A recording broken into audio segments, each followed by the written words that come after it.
Hello friends, welcome to our YouTube channel Vision Learning Point में आपका स्वागत है। जैसा कि आप लोगों ने देखा होगा, पिछले हम लोग संविधान की चर्चा कर रहे थे। संविधान के बेसिक चीज़ों पे हम लोग चर्चा कर चुके हैं कि संविधान क्या है, उसका गठन कैसे हुआ, संविधान सभा क्या है, इसमें कितने भाग होते हैं, कितनी अनुसूचियाँ हैं, कितने भागों में डिवाइड किया गया है। इन सब बारों में हम लोगों ने मूल मूल बातों पर चर्चा किया था। आज हम लोग डायरेक्ट आते हैं पॉइंट पे। संविधान में जो भाग हैं 22 भाग, जैसे मैंने आपको बताया था। तो आज पहले भाग की चर्चा करेंगे, भाग 1 में क्या है।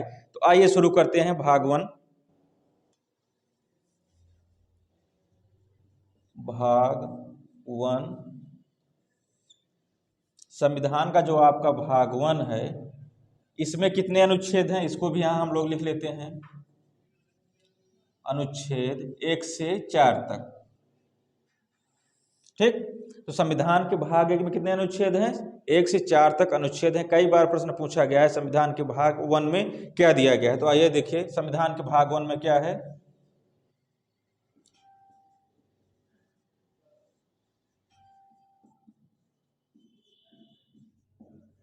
संघ और उसका राज्य क्षेत्र। संविधान के भाग 1 में संघ और उसका राज्य क्षेत्र है। देखिएगा, कई बार प्रश्न बना है कि भाग 1 में क्या है, भाग 2 में क्या है। तो भाग 1 में क्या है? संघ और उसका राज्य क्षेत्र है। अगर इंग्लिश में हम बात करें, इसका एक क्या नाम है? The union and it's territory. The union and it's territory क्या है? इसका इंग्लिश में नाम है। तब संविधान के भाग 1 में क्या है, अनुच्छेद मतलब पहला अनुच्छेद क्या है, इन सब बारों में हम लोग क्या करेंगे, अब चर्चा करेंगे। अब आइए हम देखें इसमें पहला अनुच्छेद क्या है। अनुच्छेद 1, अनुच्छेद 1 में दिया गया है संघ का नाम, संघ का नाम और उसका राज्य क्षेत्र, उसका राज्य क्षेत्र। ठीक, तो संघ क्या होता है, राज्य क्या है, इन सब बारे में हम लोग क्या करेंगे, चर्चा करेंगे। संघ का क्या बोला गया है, संघ कौन है, क्या उत्तर प्रदेश संघ है कि भारत जो हमारा है वो संघ है। राज्य, तो राज्य को कैसे डिफाइन किया गया है, भारत अन्य देशों से कैसे हट के है। ठीक, तो आइए देखें संघ में एक जो आपके मेन पॉइंट याद करने वाला बात है, आपके संविधान में कहा गया है भारत राज्यों का संघ होगा, भारत राज्यों का संघ होगा। ठीक, क्या है? भारत राज्यों का संघ होगा। ठीक, तो यहां पे आप देखे होंगे संघ की बहुत चर्चा हो रही है कि संघ क्या है, राज्य क्या है, भारत में राज्य को क्या डिफाइन किया गया है, संघ क्या है। तो आइए हम देखते हैं। आप लोग इसको नोट कर लीजिए, स्क्रीनशॉट ले लीजिए एक बार के लिए। ठीक, तब आप ले लिए होंगे, तब इसको हम हटाते हैं।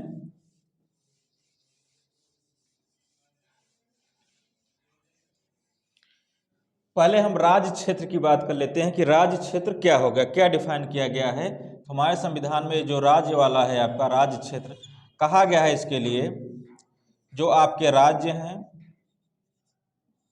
दूसरे स्थान पे यूटी यानी यूनियन टेरिटरी। यूटी का मतलब होता है केंद्र शासित प्रदेश, यूनियन टेरिटरी राज्य, केंद्र शासित प्रदेश। और क्या है? भारत द्वारा अर्जित राज्य, अर्जित राज्य। अर्जित राज्य कहने का यहाँ पे मतलब क्या है कि अगर भारत, कल मोदी जी सुबह सुबह उठे बोल दे पाकिस्तान हमारा है, तो योगी जी आएंगे उसका नाम बदलेंगे, नाम बदल के कुछ रख देंगे, बोल दिए भारत का कोई एक राज्य है, बोल दिए कुछ भी राज्य का नाम रख दिए, भारत का क्या हो गया, पश्चिमी राज्य हो गया पाकिस्तान। अब उसका नाम कर दिया मोदी जी आए, शामिल कर लिए, तो उसको किस में रखेंगे हम लोग? अर्जित राज्य में। यानी कोई राज्य अर्जित हमने किया, उस अर्जित करने वाले राज्य को किस में रखेंगे? इसमें। पूरा श्रेणी में किस में आएगा? भारत के राज्य क्षेत्र में आएगा। तो याद रखने वाली बात क्या है, राज्य क्षेत्र क्या है, राज्य में राज्य हो जाएगा, यूनियन टेरिटरी हो जाएगा और अर्जित राज्य, यानी 3 भागों में बांटा गया है राज्य। इसमें अगर हम वर्तमान की बात करें तो वर्तमान में आपके कितने राज्य हैं? 28 राज्य। कितने केंद्र शासित प्रदेश हैं वर्तमान में? 8। 8 यूटी हैं और आपकी स्टेट कितने हैं 28। आप लोग देखे होंगे कि 2 अभी क्या है केंद्र शासित प्रदेशों को मिला दिया गया, क्योंकि जम्मू कश्मीर का जो पहले राज्य की श्रेणी में था 2019 में उसको केंद्र शासित प्रदेशों में बांट दिया गया, एक जम्मू कश्मीर दूसरा लद्दाख। तब क्या हो गया आपके 28 राज्य बचे और जो 7 आपके केंद्र शासित प्रदेश थे वो क्या हो गए 9 हो गए थे। फिर 2 केंद्र शासित प्रदेशों को मिला के कितने बना दिया गया। तब वर्तमान स्थिति ये है कि 8 संघ शासित प्रदेश हैं और 28 आपके राज्य हैं। ठीक, आपको ये चीजें याद रखनी होगी, छोटे एग्जामों में प्रश्न पूछ सकता है कि भारत में कितने राज्य हैं कितने केंद्र शासित प्रदेश हैं। अब कितने राज्य हैं कितने केंद्र शासित प्रदेश हैं आगे हम वीडियो के लास्ट में चर्चा करेंगे। उसके साथ ही आपको पीडीएफ आपके टेलीग्राम ग्रुप में भेज दिया जाएगा, वहां से आप लोग देख लीजिएगा। अब आइए हम लोग संघ यहाँ पे बार बार देख रहे हैं, संघ क्या है, संघ की हम लोग चर्चा करते हैं।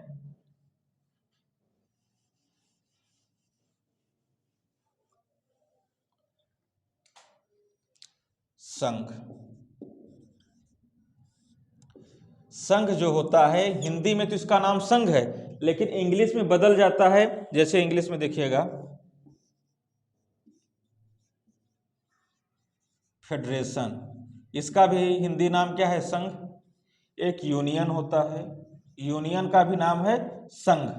ठीक, देखिए यहां ध्यान देने योग्य बात है, भारत में संघ के लिए कौन सा शब्द प्रयोग किया गया है, तो भारत में संघ के लिए यूनियन शब्द प्रयोग किया गया है। क्या प्रयोग किया गया है, यूनियन। कहां पे, भारत में संघ के लिए यूनियन शब्द का प्रयोग किया गया है, जबकि फेडरेशन का शब्द का प्रयोग कहां किया गया है, फेडरेशन शब्द का प्रयोग किया गया है यूएसए में, यूएसए यानी संयुक्त राज्य अमेरिका।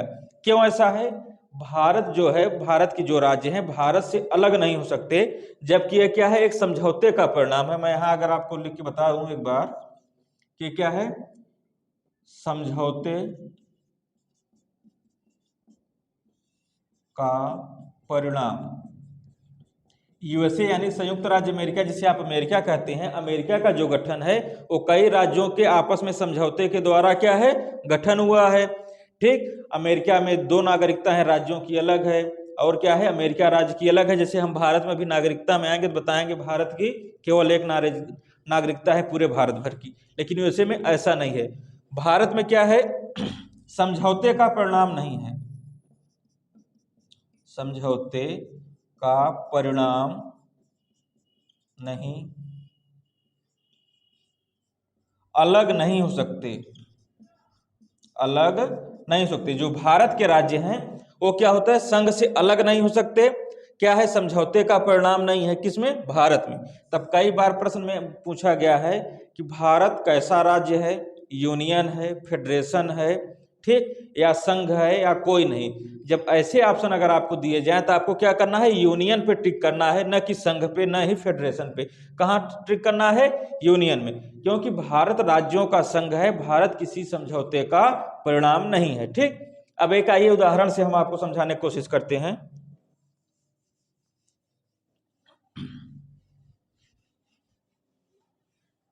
आप लोग गांव में देखे होंगे जब बारात आती है तो बारात में क्या होता है शरबत बनाते हैं।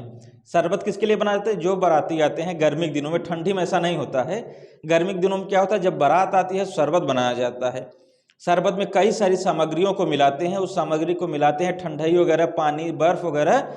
उसके बाद उस शरबत को पिलाया जाता है, बारातियों का स्वागत किया जाता है जिससे वो लोग ठंडे हो जाएं, गर्मी से आए हैं। ठीक, तो आइए हम देखते हैं 2 भागों में अगर हम संघ को बांट के यहाँ पे देखे हैं, अपने उदाहरण की बात हम कर रहे हैं, एग्जाम्पल है, उदाहरण है। ठीक, तो हम बात करें अगर शरबत वाली बात करें तो शरबत में हम क्या कर सकते हैं, शरबत में पानी हो ले लीजिए, हम पानी लिया, उसके अलावा शरबत में हम लोग क्या करते हैं रूअफ़ज़ा डालते हैं। ठीक, ठंडाई जिसे आप लोग बोलते हैं देसी भाषा में क्या बोलता है, रूअफ़ज़ा बोला जाता है। उसके साथ साथ दूध होता है, दूध के अलावा उसमें क्या डाला जाता है, बर्फ। बर्फ क्यों डाला जाता है, जिसे आप आइस बोलते हैं इंग्लिश में। बर्फ क्या होता है, ठंडाई के लिए होता है। ठीक, क्या क्या डाला जाता है शरबत में, हम बात करें यहाँ शरबत बना रहे हैं, शरबत। ठीक, शरबत बनाने में पानी डाले, रूअफ़ज़ा डाले, दूध डाले, बर्फ। अगर इन सब चीजों को हम मिला दें तो एक नया प्रोडक्ट बनेगा। ठीक, एकदम नया बनेगा। यानी पानी, रूह अफ़ज़ा क्या है, दूध आपका, अगर बर्फ को हम मिला देते हैं तो उसको अलग किया जा सकता है। देखिए एक बार आप ध्यान से देखिए, पानी मिल गया, शरबत वगैरह, ये जब दूध बना, बर्फ बना, ये सब सारी चीजें एक साथ मिली, मिलने के बाद जो अब कोई एक उत्पाद बना यानी शरबत बना। अब शरबत में से आप अगर पानी अलग करना चाहें, बर्फ अलग करना चाहें, रूह अफ़ज़ा अलग करना चाहें, दूध अलग करना चाहें तो नहीं अलग होगा। उसी प्रकार से यूनियन यानी जो यूनियन होता है, यहाँ पे मैं लिख दूं या यहाँ मैं ऊपर दूसरे मार्कर से लिखता हूं, ये क्या है, हमारे यूनियन का उदाहरण है।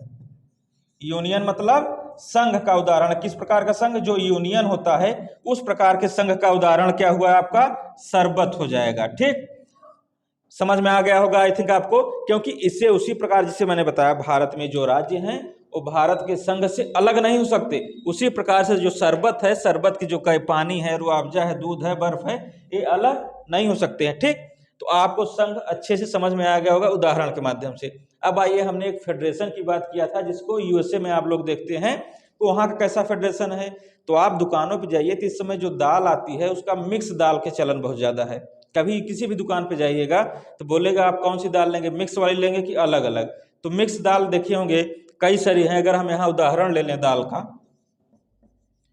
मिक्स दाल का, तो एक अरहर की हो गई, एक चना की दाल हो गई, एक मसूर की अगर हम लोग दाल कर लें, ठीक, एक मटर की दाल।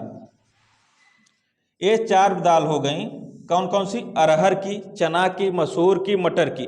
इन चारों दालों को अगर हम मिला लें और मिलाने के बाद एक मिक्स दाल बना दें। कैसी दाल, मिक्स दाल। ठीक, दिख रहा होगा आपको वहां तक, टेक्निकल टीम वहां तक दिख रही है। चलिए ठीक है, देखिएगा दाल में अरहर, चना, मसूर, मटर, 4 दालों को हम एक साथ मिला दें। लेकिन मिलाने के बाद देखेंगे जब चना, मसूर, आपका मटर है या मसूर है, अरहर है, इन सब दालों को बाद में अलग हम कर सकते हैं। एक साथ मिलाइए, अगर मन न भाया तो हम लोग बैठे हैं खाली बिन के सब अलग कर देंगे। उसी प्रकार से आपका यूएसए है, यूएसए क्या जो है आपका फेडरेशन है। ठीक, फेडरेशन यानी एक समझौते का परिणाम है। जैसे यहाँ पे दालों को हमने मिलाया तो एक समझौते टाइप है, जब चाहे हम दालों को अलग कर सकते हैं। उसी प्रकार से यूएसए में है कि जब चाहे राज्य अपने यूएसए से, संघ से अलग हो सकते हैं, लेकिन भारत में हमारे ऐसा नहीं है। आप उदाहरण में अभी सीखे हैं कि ये सब क्या है, शरबत से अलग नहीं हो सकते। उसी प्रकार से यूएसए में क्या है, अलग हो सकते हैं सब चीज। समझ में आ गया होगा अब तक। एक दूसरे प्रकार से मैं समझाने की कोशिश करता हूँ।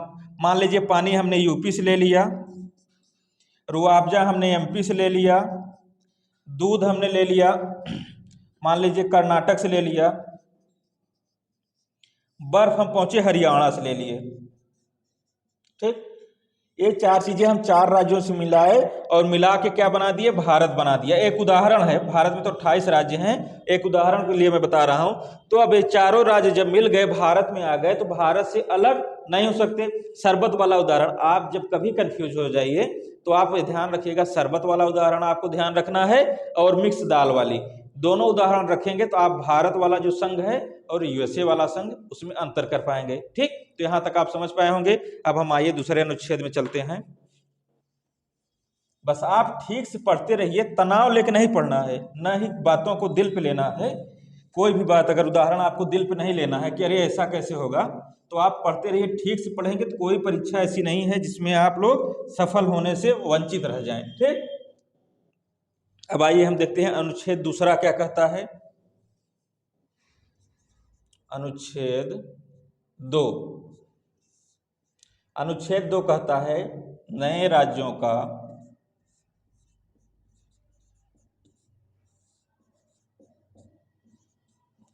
प्रवेश, क्या कहता है अनुच्छेद, नए राज्यों का प्रवेश और स्थापना।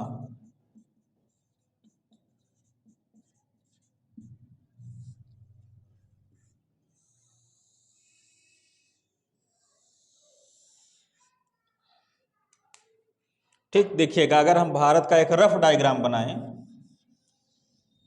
ये रफ डायग्राम है, आप पूरा एक्चुअल डायग्राम नहीं है। तो भारत है, ठीक, भारत में भी 28 राज्य और आपके 8 केंद्र शासित प्रदेश हैं। जो 8 राज्य और 8 केंद्र शासित प्रदेश हैं, ये कैसे आए हैं? भारत संघ के रूप में है। अगर भारत, मैंने एक उदाहरण आपको दिया था, अभी याद होगा, पाकिस्तान वाला, कि अगर भारत मान लीजिए बलूचिस्तान, भारत बार बार पाकिस्तान का विरोध कर रहा है, मोदी जी किसी भी तरीके से अगर उसको समझौता के तहत ले ले भारत में, तो क्या होगा? भारत राज्य में शामिल हो जाएगा।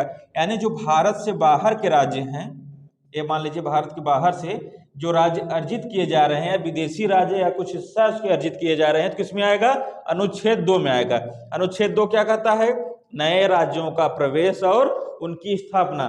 तो जो बाहर से, यानी आप सीधी भाषा में समझिए, जो भारत विदेशी राज्यों को अर्जित करेगा वो किस अनुच्छेद में आएंगे? अनुच्छेद 2 में आएंगे। अगर एक उदाहरण से हम समझें, सिक्किम अगर आपका है, जो सिक्किम जो है 35वां संशोधन अधिनियम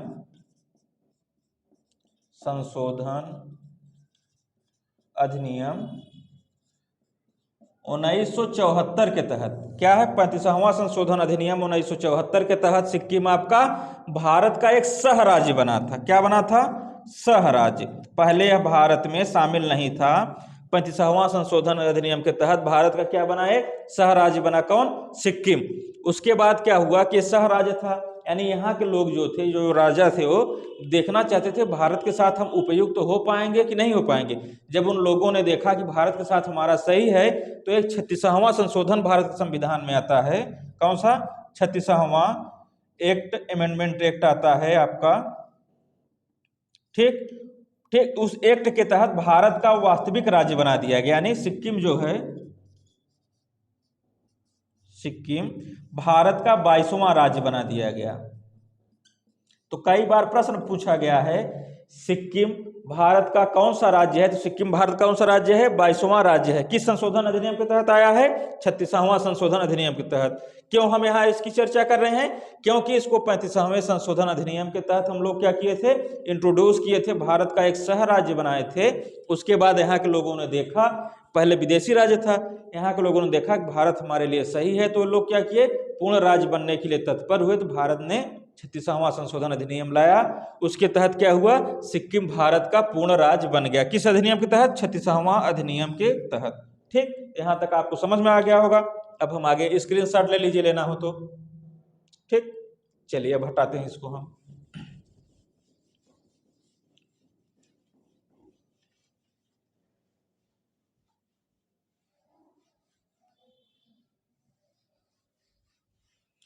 चलिए अब आर्टिकल हम लोग तीसरे पे आते हैं। अनुच्छेद तीसरा, अनुच्छेद तीसरा,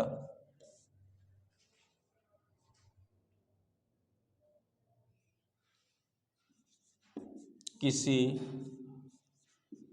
राज्य के नाम में परिवर्तन,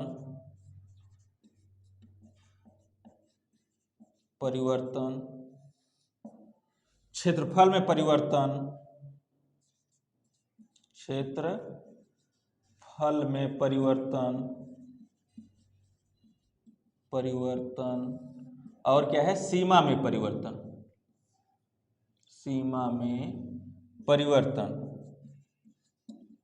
ठीक, देखिएगा क्या है अनुच्छेद 3 क्या कहता है? किसी राज्य के नाम में परिवर्तन, क्षेत्रफल में परिवर्तन और सीमा में परिवर्तन। यानी पहले हम लोग अनुच्छेद 2 में देखे कि विदेशी राज्यों से संबंधित था, लेकिन आपका अनुच्छेद 3 देशी राज्य से संबंधित है, यानी स्वतः के राज्य से। अगर संघ सरकार चाहे तो भारत के, मैं आपको अच्छे से समझाता हूं, यहाँ पे देखिएगा। अगर संघ सरकार या भारत सरकार चाहे तो किसी भी राज्य के नाम में परिवर्तन कर दे, सीमा में परिवर्तन कर दे, क्षेत्रफल में। अगर चाहे भारत सरकार चाहे तो यूपी एमपी को मिला के एक राज्य कर दे, यूपी बिहार को मिला के एक राज्य कर दे। ठीक, या फिर चाहे तो यूपी को 2 भागों 3 भागों में बांट दे। ऐसे क्या कर सकता है? उसकी सीमा में परिवर्तित कर सकता है।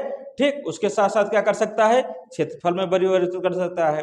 नाम बदलना चाहे तो नाम में भी परिवर्तन कर सकता है, लेकिन उसके लिए, करने के लिए 2 शर्तें का होना जरूरी है। क्या है? 2 शर्तें होनी जरूरी है। कौन सी ऐसी शर्त है? राष्ट्रपति की मंजूरी होना जरूरी है, राष्ट्रपति की मंजूरी,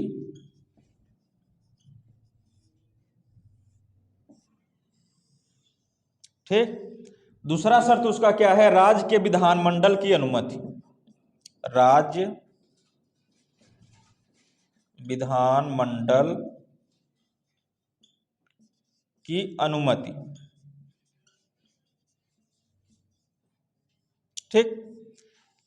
देखिएगा अनुच्छेद तीसरे में क्या है, किसी राज्य के नाम में परिवर्तन, क्षेत्रफल में परिवर्तन, सीमा में परिवर्तन कौन करेगा, संघ सरकार करेगी। यानी किसके द्वारा होगा, अगर हम यहां कर दें तो द्वारा किसके होगा, संघ सरकार के। लेकिन संघ सरकार परिवर्तन करने के लिए दो शर्तों का पालन करना होगा। कौन शर्तें हैं, राष्ट्रपति की मंजूरी होनी चाहिए, ठीक, किसी भी राज्य में सीमा में परिवर्तन करने के लिए, और राज्य विधानमंडल की अनुमति होनी चाहिए। यानी राज्य विधानमंडल से एक बार भारत सरकार पूछेगी कि आप परिवर्तन करने के लिए सक्षम हैं कि नहीं है, करना चाहते हैं परिवर्तन कि नहीं करना चाहते हैं। तो राज्यों के पास दो विकल्प होता है, ये जो सरकार सहमति है तो इसमें सहमति दे सकते हैं, सहमति दे सकते हैं और सहमति नहीं दे सकते हैं, ठीक। देखिएगा जो राज्य विधानमंडल है उस राज्य के सीमा में परिवर्तन, नाम में परिवर्तन और क्षेत्रफल में परिवर्तन के लिए क्या कर सकता है, सहमति दे भी सकता है और सहमति नहीं भी दे सकता है। अगर हम मान लें थोड़ी देर के लिए कि सहमति राज्य दे दिए तो भारत सरकार बहुत बेकायदे आराम ढंग से यानी अनुमति से उपस्थित और मतदान करने वाले सदस्यों के बहुमत के द्वारा क्या करेगा, नया राज्य बना देगा। अगर दूसरा प्रश्न बनता है राज्य विधानमंडल क्या करे, सहमति न दे, कहे कि हम नहीं सहमत देंगे, क्या करबो तुम, जब बोल दिया से गुंडई वाली भाषा में जो लोकल भाषा होती लोग ना करबे का करबो तुम, ठीक। तो राज्य अगर ऐसा बोल देंगे तो क्या होगा, तो भारत सरकार कहेगा नहीं करोगे कोई बात नहीं, सीधा कहेगा तुम्हारी बात को हम मानबे नहीं करेंगे, हम सीधा क्या करेंगे, परिवर्तित कर देंगे, परिवर्तित, ठीक।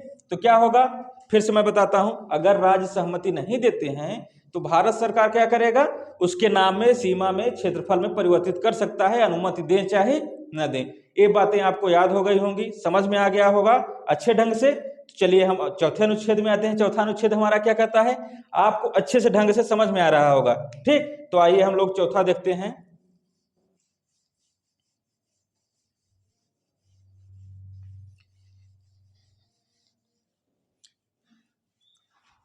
इस समय चुनावी सीजन चल रहे हैं, आप लोग चुनाव में ज्यादा न पढ़ के आगामी जो एग्जाम हैं उनके क्या करिए, पढ़ते रहिए उसके लिए, नहीं चुनाव में फंसेंगे तो बहुत सारी समस्याओं का सामना करेगा। कई बार दोस्ती से, कई लोग आपस में दोस्ती से भी घबराते हैं, चुनाव सीजन में पता चला दूसरा किसी पार्टी का है, हम किस पार्टी की, दूसरा किस पार्टी से। एक छोटा सा मुद्दा अगर उठा ले, कौन जीत रहा है हमारे क्षेत्र में, उसी में बवाल हुआ, 2-4 घंटे पता चला विवाद भी हो गया। विवाद होने के बाद क्या हुआ, आपस में संबंध 2-4 दिन के लिए खराब हो जाएंगे। तो इससे अच्छा है आप लोग चुनाव में न पढ़ के पढ़ते रहिए। आइए हम लोग आर्टिकल चौथे की चर्चा करते हैं। अनुच्छेद 4, जब संसद 2 और 3 क्या है आपके अनुच्छेद हैं, अनुच्छेद 2 और 3 के तहत संशोधन करेगी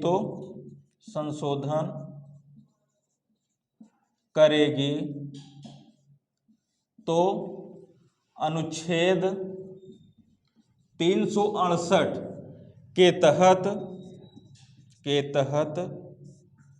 संविधान संशोधन नहीं माना जाएगा। देखिएगा अनुच्छेद 4 हमारा क्या कहता है, जब संसद अनुच्छेद 2 और 3 के तहत, कौन सा अनुच्छेद, अनुच्छेद 2 और 3 के तहत संशोधन करेगी, तब अनुच्छेद 368 के तहत संविधान संशोधन नहीं माना जाएगा, ठीक। अब संविधान आपको देखा होगा कि मैंने जब भाग पढ़ाया था संविधान संशोधन किसमें है, ठीक, किस अनुच्छेद में है, अनुच्छेद 368। ये अलग का टॉपिक है, वहां पे आपको चर्चा होगी, ठीक। यहाँ पे हमें क्या देना है, जब संसद 2 और 3 के तहत संशोधन नहीं करेगी तो अनुच्छेद 368 के तहत संशोधन माना जाएगा, ठीक। तो अभी तक जो आपने देखा कि 2 किससे संबंधित है, विदेशी राज्यों से, अनुच्छेद 3 क्या है, देशी राज्यों से। अगर इसके तहत संशोधन होगी तो कैसा होगा, तो इसके लिए पहली बात राष्ट्रपति बाध्य होते हैं, जब संसद संशोधन करती है तो अनुच्छेद 2 और 3 के लिए राष्ट्रपति बाध्य हैं, और अगर बहुमत मिल जाती है तो संशोधन माना जाएगा। बहुमत अगर क्या होता है, 50% से अधिक हो गया तो बहुमत है। ठीक, तो 2 और 3 के तहत जब संशोधन होगा तो उसे संविधान संशोधन नहीं मानेंगे। ठीक, सामान्य संशोधन कहा जाता है। यहां तक आपको समझ में आ गया होगा, तो हम और बेसिक बातों की चर्चा करते हैं। जब हमारा देश आजाद हुआ था, आजादी के समय हमारे देश के राज्य जो थे उसको 4 भागों में बांट लिया गया था, ABCD में। हम देखते हैं आपको यहाँ पे अच्छे ढंग से।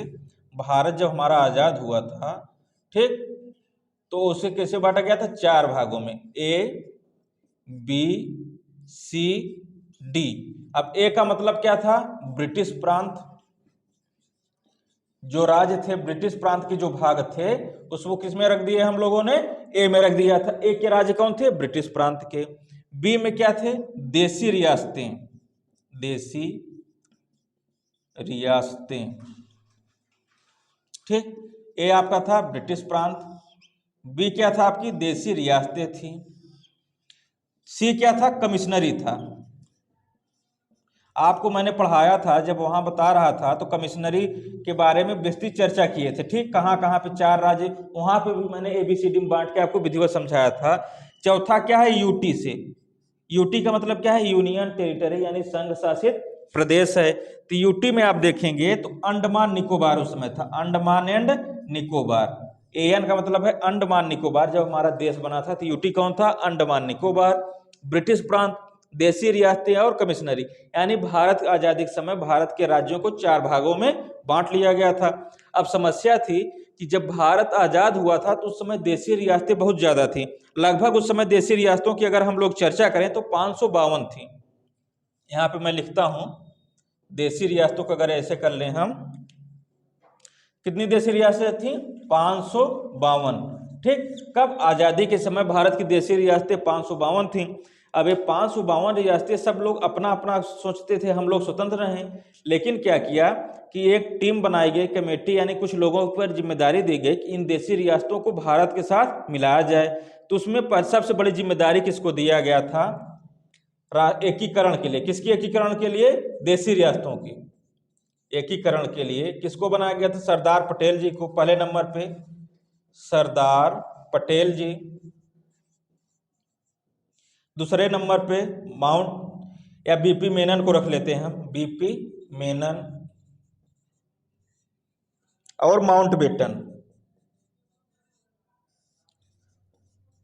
ठीक, ये 3 व्यक्तियों को जिम्मेदारी दी गई, किसको, देश के एकीकरण के लिए। जो देसी रियासतें हमारी कितनी थी, 552। इन 552 की देसी रियासतों का एकीकरण, यानी भारत के साथ कैसे शामिल किया जाए, उसकी जिम्मेदारी कितने व्यक्तियों पे दी गई, 3 व्यक्तियों पे। कौन कौन से व्यक्ति थे देसी रियासतों के एकीकरण के लिए, देसी रियासतों के, यहां मैं लिख देता हूं आपको, देसी रियासतों का एकीकरण के लिए सरदार पटेल, BP मेनन और माउंटबेटन।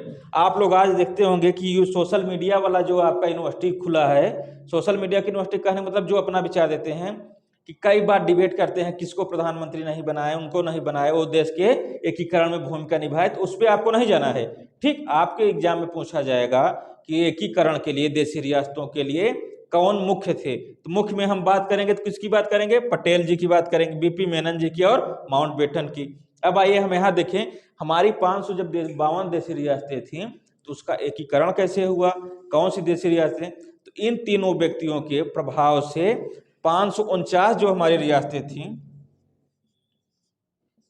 ये तो क्या हो गई, भारत के साथ शामिल हो गई। लेकिन जो 3 देशी रियासतें थी वो भारत के साथ नहीं एकीकरण की, वो बोले कि मैं अपनी स्वतंत्र सत्ता रखूंगी, मैं बाहर इससे नहीं जाऊंगी। कौन कौन सी थी, हैदराबाद,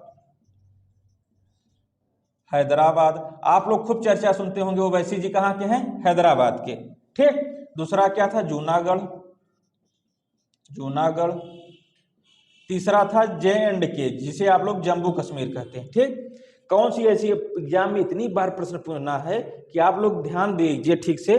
प्रश्न क्या बनता है, बार बार पूछता है, कौन सी 3 ऐसी देशी रियासतें थी जो एकीकरण में शामिल नहीं हुई थी, कौन, हैदराबाद, जूनागढ़ और जम्मू कश्मीर। हैदराबाद तो आप देखे होंगे, ठीक, साउथ में है अपना, कहाँ पे है इस समय, तेलंगाना में है। ठीक, जूनागढ़ कहाँ है? गुजरात का भाग। इतिहास में भी प्रश्न पूछा जाता है जूनागढ़ कहाँ पे है, तो जूनागढ़ कहाँ पे है? गुजरात में है। जम्मू कश्मीर तो आप जानते ही हैं, फेमस है। ठीक, सब लोगों के लिए दूध मांगो खीर दूंगा, कश्मीर मांगोगे चीर दूंगा, इन सब पे चर्चा करते हैं, लेकिन कभी ऐसा संभव नहीं है चीर देंगे। ठीक, वो अलग की बातें हैं, अपना अपना एटीट्यूड दिखाने के लिए होता है, दूध मांगोगे। ठीक, देखिएगा हैदराबाद। अब हैदराबाद को अब 3 व्यक्ति हमारे पास थे, सबसे महत्वपूर्ण के सरदार पटेल जी। तो कैसे शामिल किए? तो ऑपरेशन पोलो चलाए थे। क्या चलाए थे? ऑपरेशन पोलो। पोलो ऑपरेशन के तहत क्या हुआ कि सेना के लोग जो थे पुलिस की वर्दी में पहुंचे उस राज्य में। कहां पे? हैदराबाद में।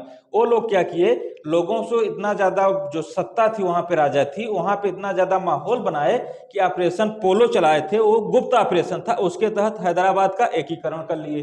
ठीक, उसके बाद आता है जूनागढ़। जूनागढ़ में सरकार ने कहा कि हम लोगों से पूछना चाहते हैं। कैसे लोगों से? जूनागढ़ के मैक्सिमम लोग हिंदू थे, तो उनसे कहा गया कि हम लोगों से पूछना चाहते हैं कि आप लोग भारत के साथ रहना चाह रहे हैं या स्वतंत्र सत्ता में रहना चाहते हैं। तो लोगों ने कहा नहीं नहीं, हम आपके साथ रहेंगे, यानी भारत के साथ रहेंगे। तो प्रश्न बनता है कि जूनागढ़ कैसे एकीकरण हुआ? तो जनमत संग्रह के माध्यम से। किसके माध्यम से? जनमत संग्रह। जनमत संग्रह क्या होता है? जैसे 50 लोग हैं, उनसे मैंने बोल दिया कि आप क्या ए राज्य के साथ जाना चाहते हैं बी राज्य से, तो हो 50 का अगर हम क्या करें बहुमत की बात करें तो 25 तो आपका आधा हो गया, एक और बढ़ा के 26 बहुमत हो गया। तो जब लोग कहेंगे कि हम ए के साथ जाना चाहते हैं, यानी 26 लोग चले गए ए के साथ, तो क्या हो गया? जनमत संग्रह से क्या हुआ? और लोग उस राज्य के साथ होना चाहते हैं। उसी प्रकार से जनमत संग्रह हुआ था। हैदराबाद आपका किससे हुआ था? ऑपरेशन पोलो के माध्यम से। जो जम्मू कश्मीर था वहां पे सबसे अधिक जनसंख्या तो मुस्लिम थी, लेकिन वहां के राजा हिंदू थे। राजा हरि सिंह जो थे वो क्या थे? हिंदू थे। उन्होंने कहा कि हम अपनी स्वतंत्र सत्ता बनाएंगे, क्योंकि अगर भौगोलिक स्थिति के रूप में देखें, अगर जम्मू कश्मीर अलग बनाया हुआ था, क्योंकि भारत से एकदम हटके था, अलग था, और इस वजह से अपनी स्वतंत्र स्थिति बनाया था। लेकिन पाकिस्तान ने क्या किया? पठान लोगों को भेजा। पठानों को भेजने में किया क्या कि एकदम वो लोग उत्पात मचा दिए, पूरा कश्मीर में घुसे आ रहे थे। जब आधा कश्मीर में घुसे आए तो भागे भागे आए हरि सिंह, नेहरू जिस पास, नेहरू बचाइए, हाथ वगैरह जोड़ने लगे। नेहरू जी कहे हम क्या करें, जब हम तुमसे कहे मिलने के लिए तुम मिलवे नहीं किए। तो कहते हैं अच्छा यार कुछ तो उपाय करिए साहब। कहते हैं पटेल जी देख लो इनको। पटेल जी कहें अच्छा ये समस्या है तो हम देख तो लेंगे, लेकिन काहे देखेंगे, कुछ हमें मिलना चाहिए। कहेंगे अच्छा कैसे मिले? कहें आप विलय पत्र पे अगर साइन कर दें कि हम भारत के साथ विलय करना चाहते हैं तो हम कर देंगे काम। तो क्या किए? उन्होंने कहा ठीक है हम विलय पत्र पे आप साइन। तो पटेल जी इतने जानकार थे, तुरंत विलय पत्र निकाले पर जेब से, लो साइन कर दो। तुरंत पटेल का विलय पत्र पे साइन करवा लिए। कौन करवा लिया? पटेल जी। ठीक, जब विलय पत्र पे साइन करवा लिए तब इन्होंने सेना को भेज दिया। भारत सरकार ने अपनी सेना को भेजा। तब तक क्या है, पाकिस्तान लगभग आधे पे, पूरे नहीं लगभग आधे स्थान पे कवर कर लिया था। तो जहां तक खाली था भारतीय सेना ने वहां तक गया और क्या किया? जम्मू कश्मीर को छुड़ाने का काम किया। तो वही जब पाकिस्तान जो था वहां तक पहुंच आया था, वही क्या है आज का पीओके है, जिसे हम कहते हैं पाक ऑक्युपाइड कश्मीर, यानी पाक अधिकृत कश्मीर। अब प्रश्न पूछा जाता है विलय पत्र पे साइन कब हुआ था? तो 26 अक्टूबर 1947। ठीक, तब यहाँ पे आपके कितने प्रश्न बने? आजादी के समय भारत को कितने राज्यों में बांटा गया था? 4 में, ए बी सी डी। आप ए बी सी डी याद ये रहिएगा। ब्रिटिश प्रांत, देशी रियासतें, कमिश्नरी और यूटी में। अब देशी रियासतें भी पूछा जाता है। आजादी के समय देशी रियासतें कितनी थी? 552।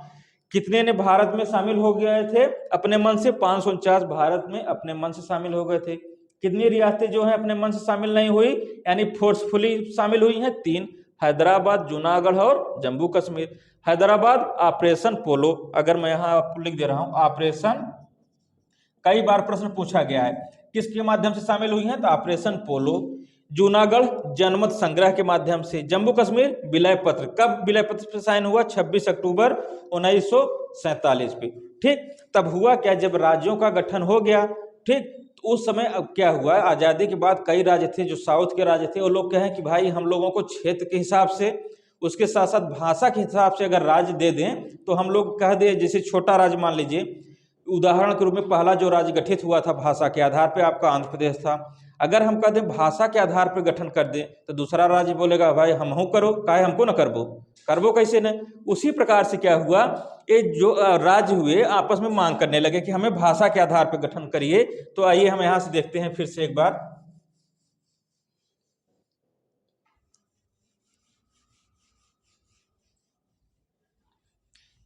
आपको याद होगा मैंने बताया आजादी के बाद भारत को कितने राज्यों में बांटा गया था, 4 राज्यों में, ABCD, ये 4 राज्यों में भारत को बांट दिया गया था। ब्रिटिश प्रांत, देशी रियासतें, कमिश्नरी। ठीक, तो क्या हुआ, मांग करने लगे। मांग किस प्रकार के होने लगी कि भाषा के आधार पे, क्षेत्र के आधार पे बांटा जाए। तो सरकार ने कहा कि नहीं, भाषा के आधार पे हम नहीं बांटेंगे, क्षेत्र के आधार पर नहीं बांटेंगे। तो आंदोलन शुरू कर दिए। जैसे आप लोग दे रहे हैं हर बात पे आंदोलन होने लगते हैं, उसी प्रकार से आंदोलन शुरू हो गया। तो आंदोलन शुरू हो गया तो उसके लिए कहा गया कि सरकार एक आयोग बनाई। कौन सा, जून 1948 में। मैं इसको 1 मिनट के लिए हटा दे रहा हूं, आप लोग इसको नोट कर लिए होंगे।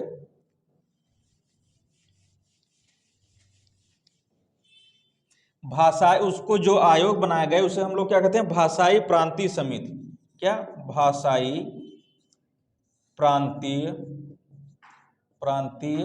समिति, यानी भाषा के आधार पर जो प्रांत की समितियां बनाई गई थी, यानी प्रांतों के गठन के लिए, उसे हम क्या बोलते हैं, भाषाई प्रांतीय समिति। तो देखिएगा पहली कौन सी बनी थी, जून 1948 में। कब, जून 1948 में धर आयोग बना था।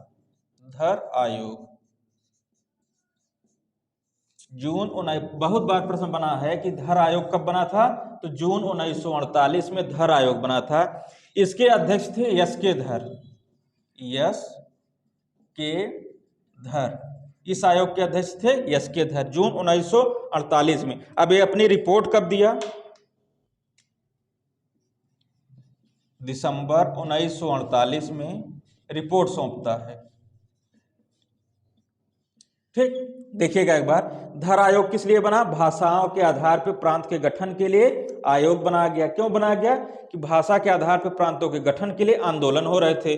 ठीक, तो उस आंदोलन के लिए आयोग बना, जिसे अब भाषाई प्रांतीय समिति के माध्यम से बनाया गया। तो जून 1948 में धर आयोग बना, यस के धर की अध्यक्षता में। रिपोर्ट कब दी, दिसंबर 1948 में। इसने क्या किया, रिपोर्ट दिया। उस रिपोर्ट में कहता क्या है, यही इंपॉर्टेंट है। उस रिपोर्ट में क्या कहता है,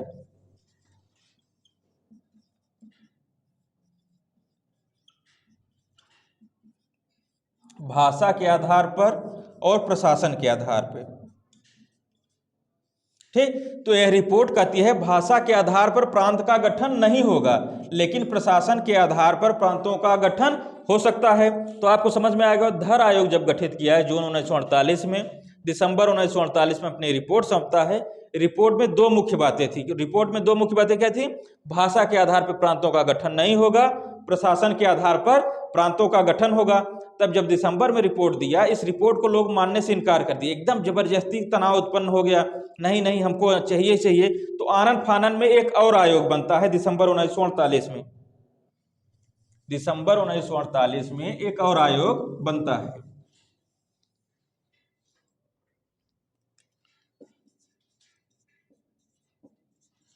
ठीक, कब बनता है, दिसंबर 1948 में, जिसे हम JBP समिति कहते हैं।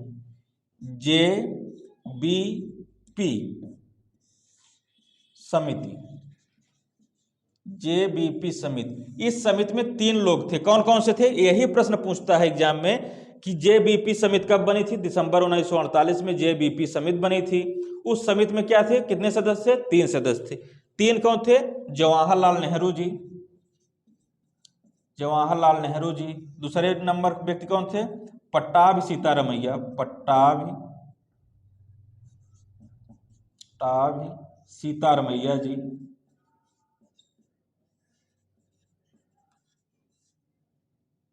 तीसरे थे पटेल जी। कौन पटेल, सरदार पटेल जी, जवाहरलाल नेहरू जी और पट्टाभी सीतारमैया। 3 लोग थे, किसमें थे, JBP समिति में। यह समिति की गई थी, क्यों गठित की गई, कि जो आंदोलन हो रहे थे, किसके लिए आंदोलन हो रहे थे, नए प्रांतों के गठन के लिए। किसके आधार पे, क्षेत्र के आधार पे, भाषा के आधार पे। तो ये समिति क्या थी, इसको जिम्मा सौंपा गया कि आप अपनी रिपोर्ट दे दी। तो 1949 में अपनी रिपोर्ट देती है। यह समिति कौन? जेबीपी समिति 1949 में रिपोर्ट देती है। उस रिपोर्ट में कहती है भाषा के आधार पर प्रांतों का गठन नहीं होगा। ठीक, यानी यह समिति भी आई तो कहीं भाषा के आधार पर प्रांतों का गठन नहीं होगा। तब क्या हुआ, जब यह रिपोर्ट आती है तो उसके बाद बहुत जबरदस्त आंदोलन होता है। तो एक पेट्टू श्रीरामलू थे, क्या थे? पेट्टू श्रीरामलू थे। वो क्या किए, भूख हड़ताल पर बैठ गए। भूख हड़ताल पे वो 56 दिनों तक बैठे रहे और 15 दिसंबर 1952 को उनकी मृत्यु हो जाती है।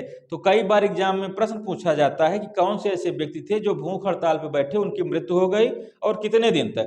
तो मैं एक बार लिख देता हूं, यानी इस समिति के बाद पट्टू श्रीरामलू, कौन व्यक्ति थे? पट्टू श्रीरामलू। कई जगह पेट्टू भी लिखा रहता है, कई जगह पट्टू भी लिखा रहता है। ठीक, तो आप वहां से पेट्टू भी चाहे कर लीजिए, चाहे पट्टू भी कर लीजिए। हिंदी में हम लोग क्या करते हैं, पट्टू भी बोलते हैं, पेट्टू भी बोलते हैं। ठीक, देखिएगा ये क्या कि 56 दिनों की भूख हड़ताल पे बैठे थे। 56 दिन बैठने के बाद क्या हुए, 15 दिसंबर को इनकी क्या हो जाती है, 1952 की मृत्यु हो जाती है। 15 दिसंबर 1952 की इनके भूख हड़ताल के बाद मृत्यु होने पे इतना जबरदस्त आंदोलन होता है कि उस आंदोलन से सरकार ने घबरा करके 1 अक्टूबर 1953 को आंध्र प्रदेश भाषा के आधार पर पहला राज्य बनाया। तो हमारे एग्जाम में पूछा जाता है भाषा के आधार पर पहला राज्य कौन था। तो आइए हम यहां देखते हैं। ठीक, भाषा के आधार पर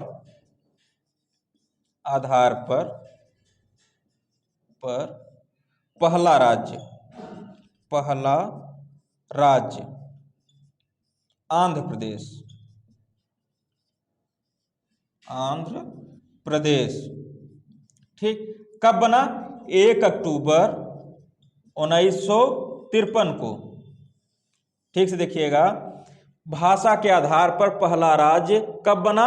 1 अक्टूबर 1953 को। यही प्रश्न बार बार पूछा जाता है कि भाषा के आधार पे पहला राज्य कौन बना? तो आंध्र प्रदेश बना 1 अक्टूबर 1953 को। क्यों बना? पेट्टू श्रीरामलू की 56 दिन की भूख हड़ताल के बाद मौत हो जाती है। तो यहां तक आपको समझ में आ गया होगा। होता क्या है, जब पहला राज्य बन गया आंध्र प्रदेश, पंजाब अलग स्वैग में आ गया, गुजरात ने भी कहा, तमिलनाडु और जो मद्रास वगैरह थे सब कहे भाई हमें भी अलग राज्य बनाओ। ठीक, इस आंदोलन से बचने के लिए एक आयोग का गठन किया गया दिसंबर 1953 में, जिसे कहते हैं राज्य पुनर्गठन आयोग।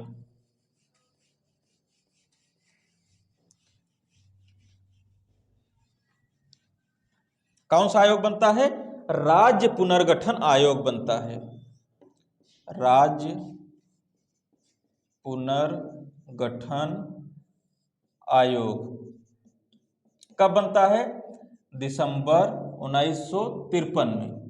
ठीक, इसे फजल अली आयोग भी बोलते हैं, फजल अली आयोग। फजल अली आयोग क्यों बोलते हैं? फजल अली इसके अध्यक्ष थे, इस वजह से फजल अली आयोग कहते हैं। राज्य पुनर्गठन आयोग कब गठित हुआ था? दिसंबर 1953 में। इसमें क्या थे? फजल अली अध्यक्ष थे, इस वजह से फजल अली आयोग कहा जाता है। इसमें यह 3 सदस्य था। कितने थे? 3 सदस्य थे, 3 मेंबर। क्या थे? पहले नंबर पे फजल अली जो अध्यक्ष थे, अध्यक्ष। दूसरे पे के.एम. पणिक्कर थे,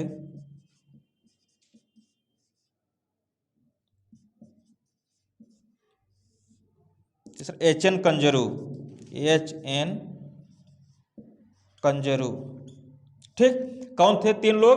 फजल अली, के.एम. पणिक्कर और H.N. कंजरू। ये 3 सदस्य थे राज्य पुनर्गठन आयोग में। जो फजल अली आयोग क्यों कहा गया इसे? क्योंकि फजल अली अध्यक्ष थे।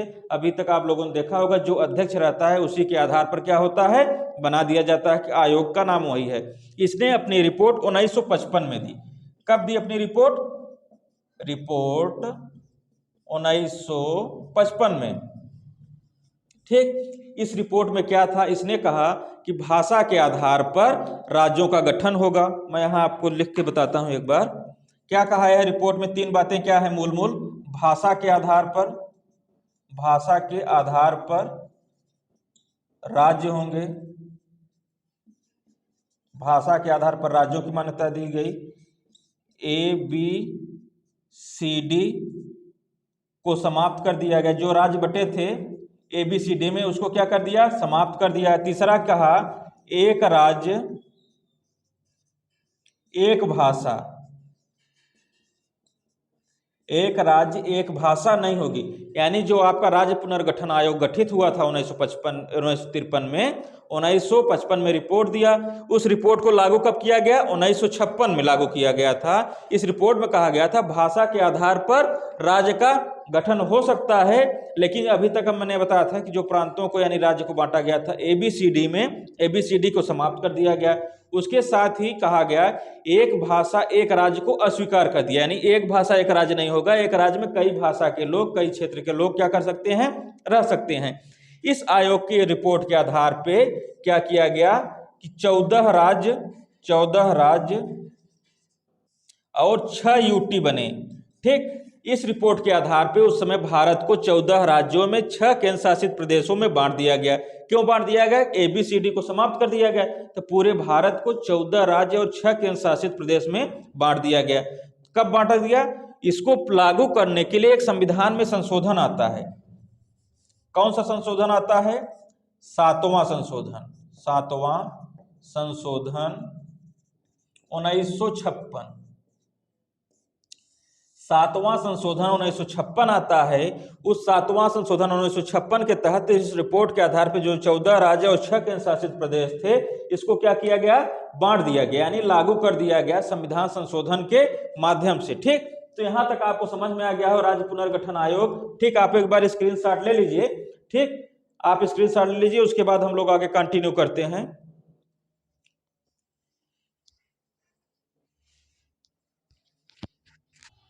ठीक, तो मैंने अभी बताया कि 14 राज्य और 6 केंद्र शासित प्रदेश बने। उस 14 राज्य के बाद कितने राज्य बने, ठीक, तो अभी तक जैसे आपका अभी जम्मू कश्मीर हट गया तो आपके वर्तमान में 28 राज्य हैं, नहीं तो जम्मू कश्मीर को मिला के 29 राज्य हैं। तो अगर हम उसको सीरियल से लिखना चाहें तो कब बने थे, एग्जाम में प्रश्न कई बार PCS एग्जाम में, UPSSC में, ठीक है, SSC में, CGL में, कई सारे एग्जामों में प्रश्न बना है। ठीक, तो गुजरात आपका कब बना, 1960 में बना, नागालैंड 63 में, हरियाणा 66 में बना, हिमाचल प्रदेश 71 में, मणिपुर 72 में, त्रिपुरा आपका 72 में बना। अगर इधर आइए आप तो मेघालय कब बना, 1972 में, सिक्किम 1975 में, मिजोरम 1987 में, अरुणाचल प्रदेश 1987 में, गोवा 1987 में बना। छत्तीसगढ़ आपका कब बना, 2000 में। जो लेटेस्ट राज्य बने हैं, जो नहीं हाल के राज्य जो बने हैं, उसमें पूछा जाता है किस राज्यों से अलग हुए हैं और डेट भी पूछ लेता है। तो छत्तीसगढ़ कब बना, 1 नवंबर 2000 को छत्तीसगढ़ बना। किससे अलग हुआ था, MP से अलग होकर छत्तीसगढ़ बना। कब बना, 1 नवंबर को। फिर आपका उत्तराखंड है, 9 नवंबर 2000 को UP से अलग होकर उत्तराखंड बना। जो बच्चे UP का एग्जाम देते हैं उनके लिए इंपॉर्टेंट है बहुत ज्यादा। कब अलग हुआ था, 9 नवंबर 2000 को उत्तराखंड बना, किससे, UP से अलग होकर। झारखंड आपका 15 नवंबर 2000 को किससे अलग हुआ, बिहार से अलग हुआ। तेलंगाना किससे अलग हुआ था, आंध्र प्रदेश। जो AP है आंध्र प्रदेश से 9 जून 2014 को तेलंगाना अलग हुआ था। अलग होने के बाद इस राज्यों की स्थिति है, यहाँ तक अगर आप गिनेंगे सीरियल से तो 29 राज्य पहुंचते हैं। अगर हम जम्मू कश्मीर को हटा देंगे तो क्या आपके हैं वर्तमान में, आपके 28 राज्य और क्या है आपके 8 केंद्र शासित प्रदेश हैं। तो आप लोग एक बार इसे स्क्रीनशॉट इसका ले लीजिएगा। और ठीक, हम लोगों ने राज्य देखा। अब आइए 14 राज्य और 6 केंद्र शासित प्रदेशों के बाद जो बने हैं आपके केंद्र शासित प्रदेश, किस सन में बने हैं और कौन कौन से हैं, आइए एक बार हम देख लेते हैं। अंडमान और निकोबार 1956 में बना आपका, दिल्ली 1956 में, लक्षद्वीप 1956 में, दादरा एवं नगर हवेली क्या है 1956 में, दमन दीव 1962 में बना, पौंडीचेरी 1962 में, चंडीगढ़ 1966 में बना है, जम्मू कश्मीर 2019 में, लक्षद्वीप लद्दाख जो है आपका 2019 में। अब आप सोच रहे होंगे कि सर ने कहा कि 8 होते हैं, लेकिन यहाँ पे क्या लिखा है, 9 लिखा है। अगर आप गिनती करें 1 2 3 4 5 6 7 8 9, ठीक, तो आपके बोलेंगे कि सर 9 क्यों हैं आप यहाँ पे लिखे हैं, लेकिन 8 होते हैं। तो आपके जो है दादरा एवं नगर हवेली और दमन दीव, इन दोनों को मिलाकर एक केंद्र शासित प्रदेश बना दिया। किसको? दादरा और नगर हवेली। मैं यहाँ पे रेड से कर दे रहा हूँ हाईलाइट। दादरा एवं नगर हवेली और दमन दीव को मिलाकर एक केंद्र शासित प्रदेश कर दिया गया है। आप स्क्रीनशॉट एक बार ले लीजिए। ठीक है, ले लिए होंगे। तो इनको क्या है, आपको बना दिया गया, दोनों को, दादरा और नगर हवेली और दमन दीव मिला के। ठीक, तो आप कितने राज्य और केंद्र शासित प्रदेश, यानी मोटे तौर पे हम लोग कहें तो भाग 1 पे हम लोग विस्तृत चर्चा किए हैं। ठीक ठीक, तो ये आप जो यूटी हैं, तो एक बार आइए फिर से हमें डेट याद कर देख लेंगे तो आपको तुरंत याद होगा। अंडमान निकोबार 56, दिल्ली 56, लक्षद्वीप 56, दादरा और नगर हवेली 61, दमन दीव 62। इन दोनों को मिलाकर एक केंद्र शासित प्रदेश वर्तमान में बना दिया गया है। पौंडीचेरी आपका है 62 में, चंडीगढ़ 66, जम्मू कश्मीर 19 में, लद्दाख 19 में है। तो आप इसका स्क्रीनशॉट लीजिए। उसके बाद हम लोग क्या करेंगे कि आज का तो यहाँ तक रखते हैं, अगले वीडियो में हम लोग नागरिकता की चर्चा करेंगे। नागरिकता क्या होती है, कैसे अर्जित की जाती है, कैसे जाएगी। ठीक, धन्यवाद। आप वीडियो को देखिए, लाइक करिए, शेयर करिए, सब्सक्राइब करिए और अपने दोस्तों से बताइए। धन्यवाद।